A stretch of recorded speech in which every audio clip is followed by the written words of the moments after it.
YCP పార్టీలో YS Jaganmohan Reddy తర్వాత వినపడిన పేరు విజయసాయిరెడ్డి. కానీ ఆయన స్థానాన్ని ఆక్రమించి పార్టీలో అన్నీ తానే మారిన వ్యక్తి సజ్జల రామకృష్ణారెడ్డి. ఈయన పేరు వింటే వైసీపీ నేతలంతా అపరచాణిక్యుడు అని చెబుతారు. కానీ ప్రతిపక్షాలు ఆయనంటే గిట్టని వాళ్ళు చెప్పే మాట మాత్రం శకుని అంటారు. ఓ సాధారణ జర్నలిస్టుగా మొదలైన సజ్జల మీడియాకు హెడ్గా ఎలా మారారు? ఏకంగా సీఎంకు ప్రధాన సలహాదారుడిగా ఎలా మారారు? వైసీపీ ఓడిపోవటానికి కారణం సజ్జల రామకృష్ణనే కారణమా? Watch the story. Sajjala Ramakrishna Reddy Kadapa జిల్లాలోని సింహాద్రిపురం మండలం ముసాల్ రెడ్డిపల్లిలో 1958 జూన్ 16న జన్మించారు.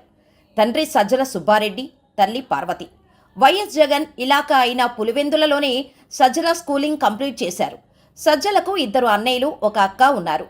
తల్లిదండ్రులకు చివరి సంతానంగా పుట్టారు సజ్జల రామకృష్ణ. తండ్రి సాధారణమైన ఉద్యోగి, పోస్ట్ మాస్టర్గా పనిచేశారు. ఆర్థికంగా కష్టాలు ఉన్నప్పటికీ పిల్లలందరినీ పెద్ద చదువులు చదివించాలని అనుకున్నారు. ఇక సజ్జల కడపలోని ప్రభుత్వ పాఠశాలలోని 10th కంప్లీట్ చేశారు. ఆ తర్వాత ఇంటర్ కూడా ప్రభుత్వ కాలేజీలోనే పూర్తి చేశారు. ఆ తర్వాత కడప ప్రభుత్వ ఆర్ట్స్ కళాశాలలో BA డిగ్రీ కంప్లీట్ చేశారు. ఇక డిగ్రీ అవగానే జర్నలిస్టుగా కెరీర్ స్టార్ట్ చేయాలని అనుకున్నారు. అలా సజ్జల రామకృష్ణారెడ్డి తన పాత్రికేయ వృత్తిని ఈనాడులో సబ్ ఎడిటర్గా ప్రారంభించారు. అంటే ఒక రకంగా చెప్పాలనుకుంటే సజ్జల ప్రయాణం మొదలైంది ఈనాడు నుంచే. ఇక ఆ తర్వాత ఆంధ్రభూమిలో సబ్ ఎడిటర్గా పనిచేశారు. ఇక కొత్తగా మొదలుపెట్టిన ఉదయం దినపత్రికలో అంటే 1985లో చీఫ్ సబ్ ఎడిటర్గా మారారు. అలాగే ఉదయం దినపత్రికలో డెస్క్ ఇన్ఛార్జిగాను, రిపోర్ట్స్ బ్యూరో ఇన్ఛార్జిగాను పనిచేశారు.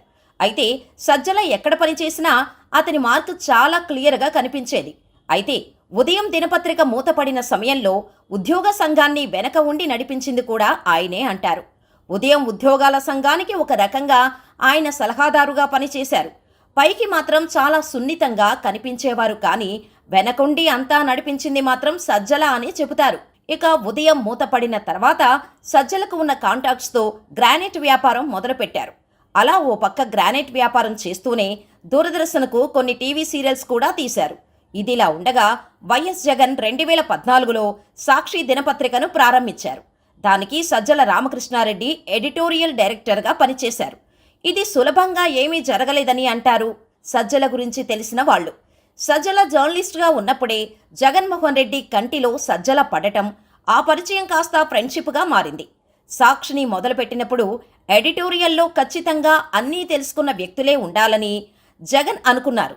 అలా సజ్జల గారిని ఏరి కోరి ఎడిటోరియల్ డైరెక్టర్గా అపాయింట్ చేశారు జగన్. ఇక 2014 వరకు సాక్షిలోనే పనిచేశారు సజ్జల.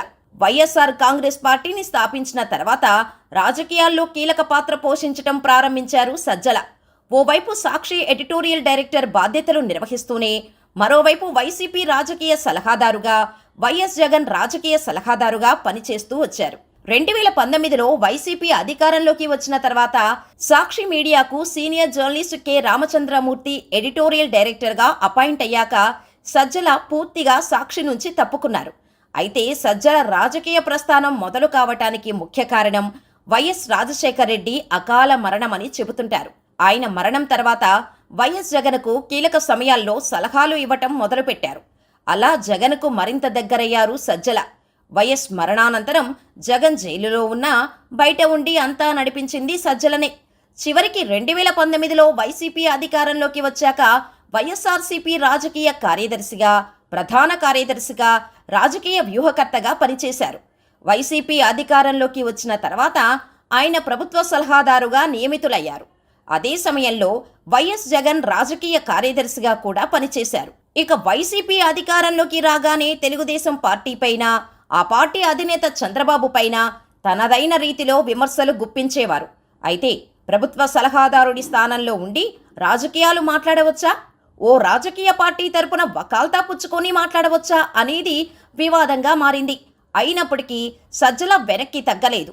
ఇక జగన్మోహన్ రెడ్డి ప్రవేశపెట్టిన ఎన్నో పథకాల రూపకర్త సజ్జల అని చెప్పారు.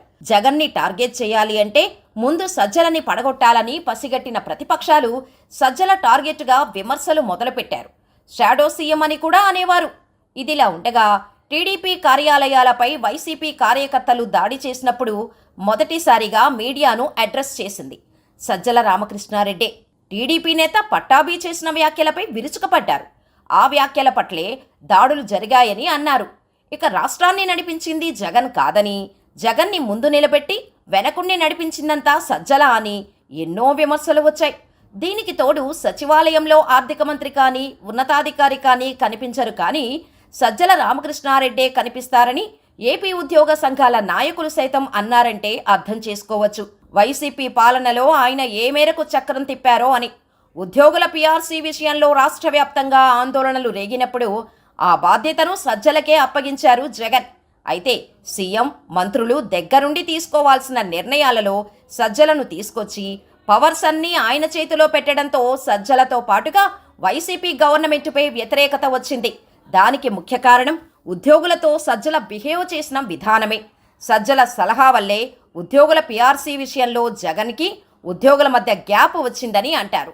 ఒకవేళ సజ్జల లేకపోయి ఉంటే ఉద్యోగుల సమస్యలు పరిష్కారమయ్యేవని, పీఆర్సీ విషయంలో జగన్ కాస్త పట్టువిడుపుగా ఉండేవారని కూడా చెప్తారు. కానీ ఎన్ని విమర్శలు వచ్చినా తన మీద కానీ పార్టీ గురించి కానీ ఏ చిన్న మాట అన్నా మొదటిగా మీడియా ముందుకు వచ్చి ఖండించేది సజ్జలనే. ఈ కారణంతోనే జగన్ సజ్జలను అంతలా నమ్మారని అందరూ అంటుంటారు.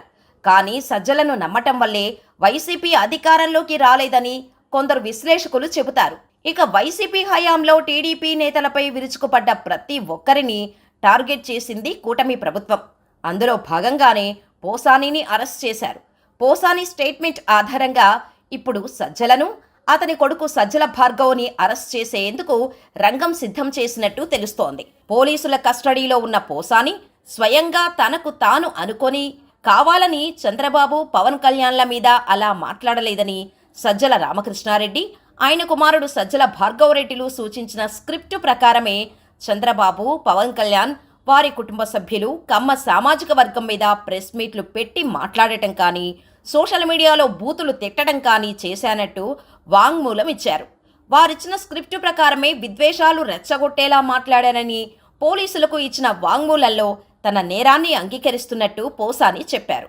దీంతో సజ్జలతో పాటుగా అతని కుమారుడు భార్గవ్ అరెస్టు తప్పదనే ప్రచారం కూటమి శ్రేణుల్లో సాగుతోంది. మరి మీరేమనుకుంటున్నారో మాకు కామెంట్ చేయండి.